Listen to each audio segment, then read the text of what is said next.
আর তখন তো বুঝো না, সবাই 7-এ পড়ি, আর কত বড় তখন, আর এই এত মানে এত বোঝ নেই। তো আমরা একই স্যারের স্যারের কাছে পড়তাম তো। আর তো ও কি করতো, ও আমাকে, আমি ম্যাথসে একটু কাঁচা, মানে ম্যাথস একদম পারি না সত্যি, এখনও বলছি আমি একদম মানে গ্র্যাজুয়েশন কমপ্লিট করে নিয়েছি কিন্তু ম্যাথস সাবজেক্ট আমার ছিল না, কারণ ম্যাথসে খুবই মানে উইক আমি। তো তারপরে শোনো না, তারপরে কি হলো, উম, ও অনেক দিন থেকে, যেমন আমার, আমি ঘরে যাই, ও একদম আমাকে ফলো করতে থাকে মানে সব সময়। আর তো আমার আস্তে আস্তে করে, আর যখন আমি ম্যাথস পারি না, ও একদম আমাকে হাত ধরিয়ে আমার ম্যাথসটা করিয়ে দেয়, যেটা আমি পারি না ওর কপিটা আমাকে দিয়ে দেয়। বা স্যার যদি আমাকে কোনো ম্যাথস দেয় তো ও এটা সলভ করে দিয়ে দেয়, এরকম করতো। তো আমার দিমাগে কিছু তো একটা আসছিল যে ও এরকম কেন করে, কি বাজে না ছেলেটা, এরকম মনে মনে আসতাম। তো আমি কাউকে বলতাম না। আর তারপর আমি ভাবলাম কি করা যায়, মানে আমার এতটা রাগ মানে রাগ হয়েছিল। তারপর গিয়ে আস্তে আস্তে স্যারকে না, মানে আমার যে টিউশন স্যার ছিল, তো ওনাকে আমি কাকু বলে ডাকতাম।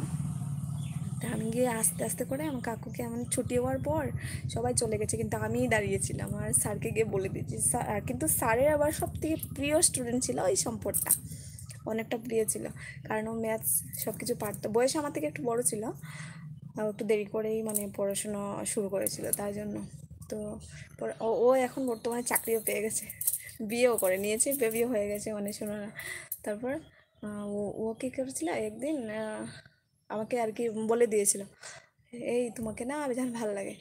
আমার যেহেতু রাগ হয়েছিল, তারপর আমি গিয়ে স্যারকে বলে দিয়েছি যে স্যার, যে ও আমাকে আজে বাজে বলছে, ও যদি পড়ে আমি আর পড়বো না, শেষ। এরকম করে আমি আর পরের দিন থেকে আমি টিউশন যাই না। তারপর ওকে একদম স্যার বলছে তুই আর আসবি না আমার এখানে, তুই মেয়েদের সাথে ওটাই এগুলোই খরচ মানে করিস না কি, কারণ সব মেয়েরা আমার কাছে পড়ে, ওদেরও তো একটা মানে আমারও তো একটা ইয়ে আছে না।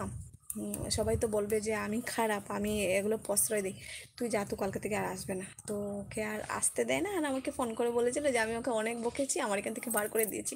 তারপর আমি খুশি খুশি টিউশন যাই, কত মজা। তো ওই সম্পদটাকে আমি এগুলো করেছিলাম। মনে হয় তোমার নামটা দেখে মনে পড়ছে, কি জানি তুমিই নাকি ওটা, যদি তুমি হো তাহলে তো বকবে।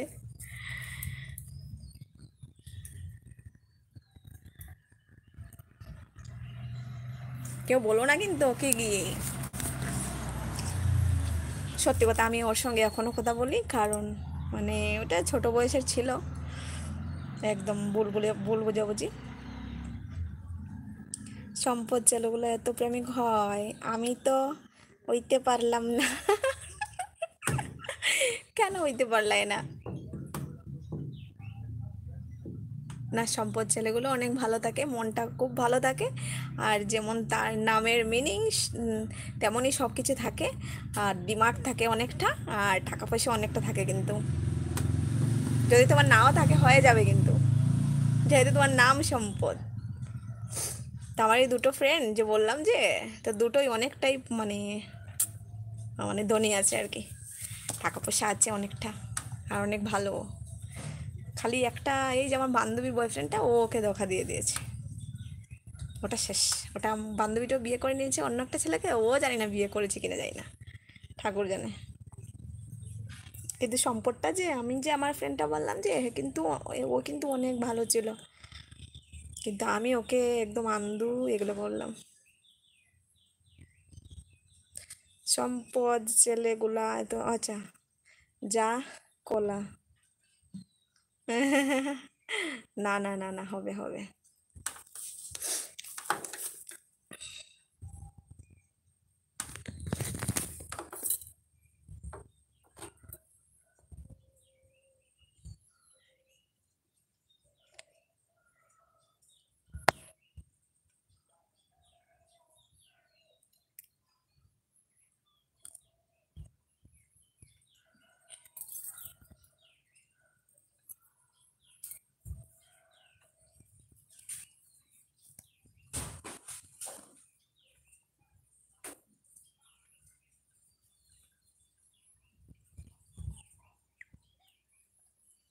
নামটা বলে পুরোনো স্মৃতি